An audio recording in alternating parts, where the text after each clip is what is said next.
Hello, welcome to episode 13 of my personal journey as I take a deep dive into the Enchanted Map Oracle card deck by Colette Baron Reid, illustrated by Jenna Della Grataglia. Yesterday I mistakenly said it was episode 11. It was episode 12. I'm telling you that bone collector had me all winter shins. Okay, so yesterday I drew Metamorphosis in the reverse position, and remember that reverse is not a bad thing. It's actually extra medicine, it's extra protection. It's a big old hug from spirit, if you will. And I was a little not happy, let's say, again with the card. um, my initial reaction was really, things have to be painful. And, this card talked about sometimes there's chaos and discomfort, and that's all part of the growing pains. And I was like, blah, blah, blah, when can I be done with this? And when I get like that, I have to step back, because that's when, that's my ego, right? That's my ego going, enough already. See, I told you this work wasn't, any good, and it was just going to cause you more pain. And so I needed to step back. I did the chop wood, carry water. I did a lot of mundane tasks, worked around the house, um, and kind of just gave myself a break. And when I was able to get back into a good place, a neutral place, I stepped outside myself through meditation. I was able to step away and kind of see myself. And then I could do some journaling and kind of look at this card again without that attitude.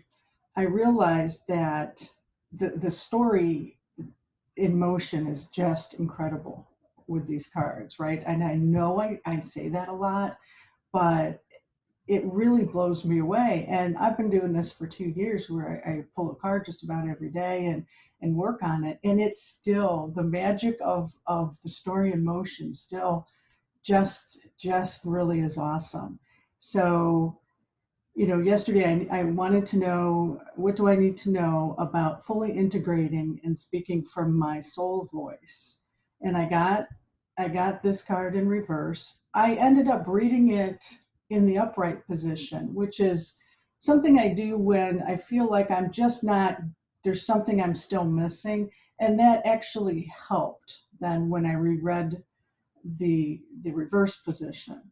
And what really stood out was the essence of this card. Um, that I'm in the process of a beautiful deep change, and it's going to be painful sometimes, right? And I think back about the 2 cards ago, coming apart. You know, a part of me needs to die, and I need to let go of that. And I had asked about my ego versus my soul or my higher self when I pulled the coming apart card, and I need to let go a part of my ego, right? And then it was like, well, what action do I need to take to really tie into that intuition that is my higher self? And that's when I pulled the bone collector, who, collects those wounded parts. My ego was born out of necessity. And I don't have just one ego self. I'm learning, many and many and many layers of ego selves, all that were born to protect me during a time in my life when I was wounded, right?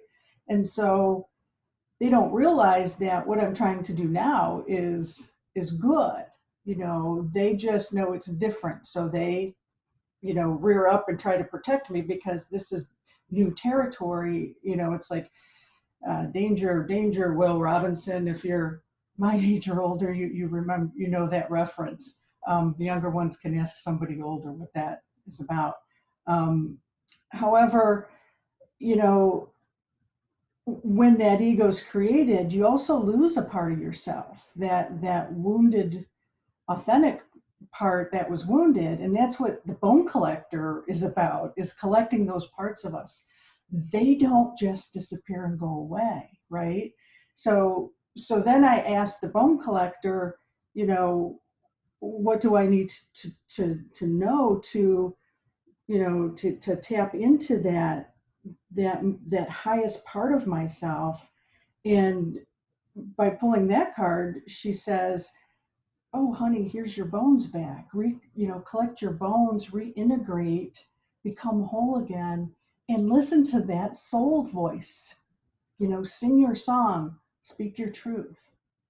And so yesterday I said, so what do I need to know about fully integrating those bones and speaking that truth, that from my soul voice? And I pulled Metamorphosis in reverse. And my question specifically was, what do I need to know? And what I came away with is that I need to know that this is not easy, that it's not pretty some days, that it's chaotic, it's painful. Spiritually evolving isn't just, all of a sudden you're woo-woo and everything's great. It's a very painful process. And it's not linear. So like, I get stuck in that. And that was my reaction yesterday. I was like, I've been here, I've done this, I've gone through the pain. But you know what? This was just for this 24 hours. I pulled this card just for this 24 hours. And so I can let go of that story now, right? I can move on to the next card. And I don't need to catastrophize. If and that's my tendency to think the worst, and that's part of my ego, protecting me again. And like I said yesterday, it's such an illusion, because then you live in this negativity, always expecting the worst thing to happen. But when I do that, I'm automatically putting myself in victim mentality, and I do not want to live there anymore. That is just not okay anymore. So this card in reverse reminded me, in a sense, to be gentle with myself and say, you know what, it's okay. It's tough, but what's going to evolve is so wonderful and so beautiful. And so that's kind of where I'm at with that card. I will stop that share, and we will move on to today's card. There we go. So today I'm going to ask, what do I need to seed in my field of dreams for my intentions to manifest? And I'm going to probably, hopefully, the next episode, I'll talk a lot more about that question, where that came from, and why I'm asking this specific question. But just to restate the question, what do I need to seed in my field of dreams for my intentions to manifest? And I know some of the stuff is repetitive that I say, but I don't think everybody's watching these in a linear order. And so if you're just jumping on to this episode, I will tell you that there is no right or wrong way to shuffle the cards. Everybody has their own way. And again, that is for Colette's decks, for Colette Baron Reid. Some people that create decks in their guidebook will say a certain way that the cards should be shuffled for the best outcome. So it's really important to read any guidebook that comes with your deck of cards, okay? Again, so Colette's decks, it doesn't matter. What matters is that you kind of give spirit a heads up on, on what, how you're going to pull it. And I usually pull from the top and pull it this way. I don't use this hand and flip it this way or flip it that way. I pull it this way. And so spirit kind of knows. And I talk about clearing the deck from any energies from my last pull. And again, some people tap it, some people blow on it. Some people have elaborate rituals around that, and that's fine. Whatever works for you. I say a mantra: I love you, I'm sorry, please forgive me, and thank you.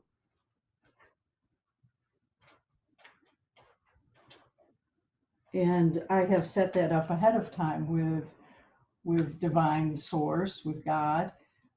That means clear this deck of any negative energies and only have pure good energies in the deck.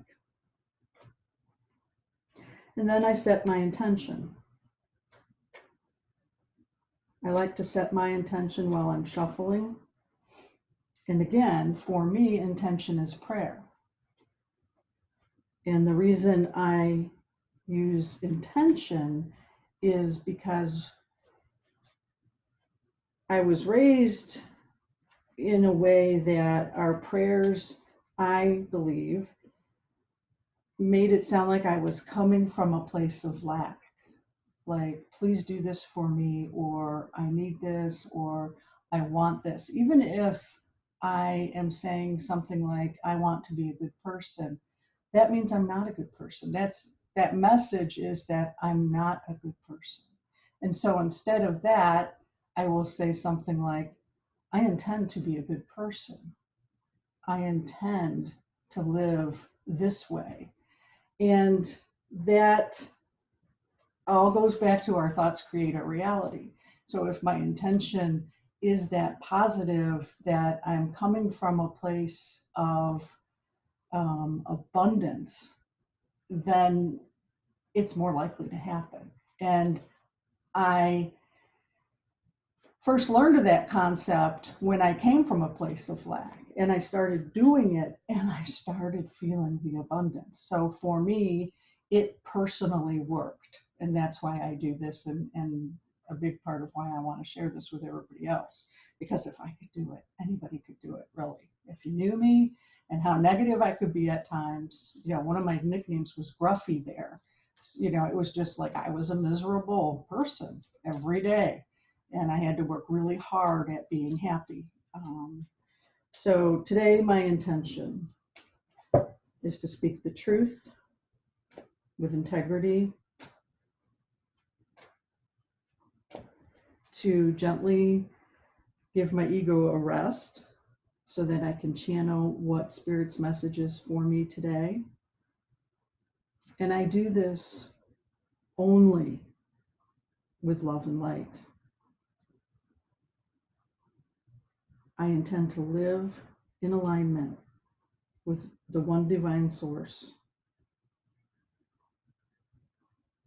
I call my ancestors that have passed and love me unconditionally in the spirit realm. I call on my guides, my angels, divine source, my animal guides, here and in spirit.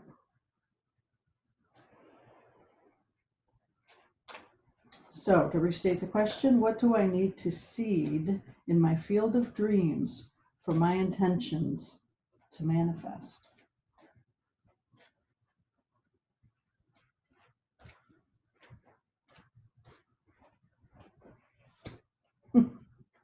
Yikes. It's a card I pulled before.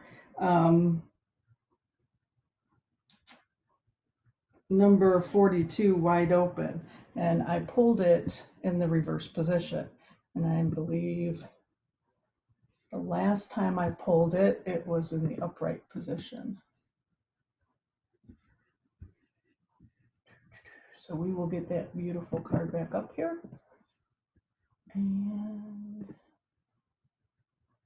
here it is. And I think when I pulled it the first time, I wasn't technologically savvy enough to be putting it up on the screen. So you didn't really get, unless you have the deck, you didn't really get to have a good picture of what this looks like. And so, because I pulled this card a week or so ago, and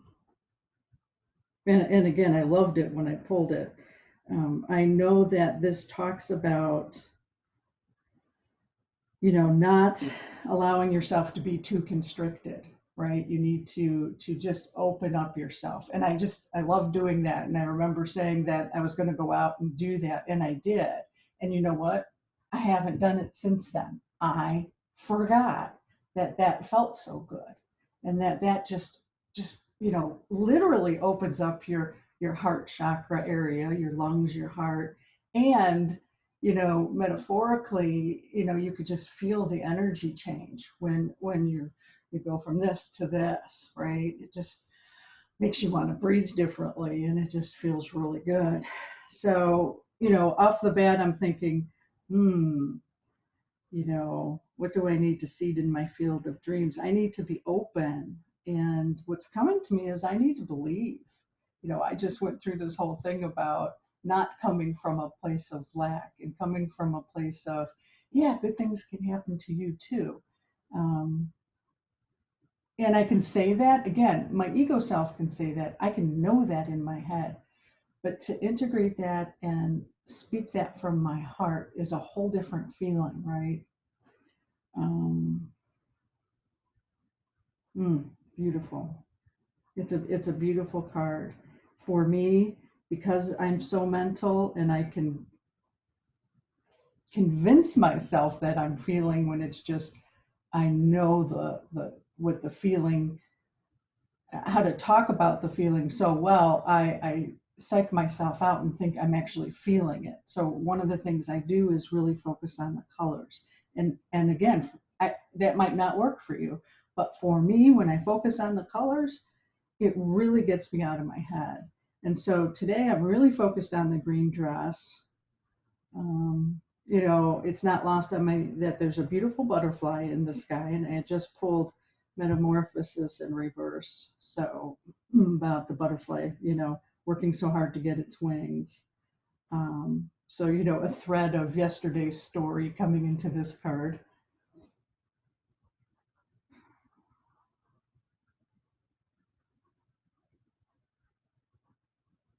Hmm. I'm going to see what this says in reverse.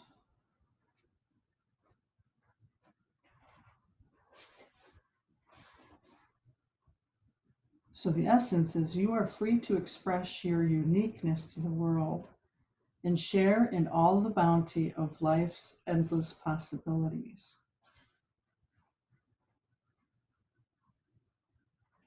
So, the reverse position, envy, jealousy, and possessiveness are the character flaws to be careful of at this time. You or someone else is closed off, unable to remain open to new ideas or intimacy. Heed the gentle warning that too tight a hold on what or who you love or what you aspire to will, will choke the life out of that which you desire. Open your heart and loosen your grip, for what is truly yours can never be withheld from you. If another is shutting you down, let that person be. Don't try to force a door or a mind to open. I think I've used up all my swear words on the other reverse cards that I've pulled, but I'm just like, yikes. Um, what do I need to seed in my field of dreams for my intentions to manifest? Not envy, jealousy, or possessiveness, or the chokehold I have on something, right? And again, this might talk about the energy that's around me, and so there's other people in my space. Um, Regardless of the question I ask, it will just pick up on what the predominant energy is. So I'm going to have to sit with that a little bit because right off the bat, I'm like, well, I don't think I'm doing that. Um, I don't think I'm feeling that envy, jealousy, and possessiveness. I'm going to really look at it though. Um, I have had some stuff come up in the past 2 days when I've been doing readings with other clients, um, and just talking to some friends on the phone where I've talked to them about a tight hold and that whole image of feeling choked or having a yoke around your neck. And so, that might be a cledon for me. And remember, a couple episodes ago, I said a cledon, Cledon, if you want to look it up, is, when I do the reading for myself, but you really get a message from it. And so, I have a lot to look at, right? Just when I think I'm going to be able to coast a little bit. Spirit's like, you're going to do this work? All right, here's your challenge. So until next time, namaste.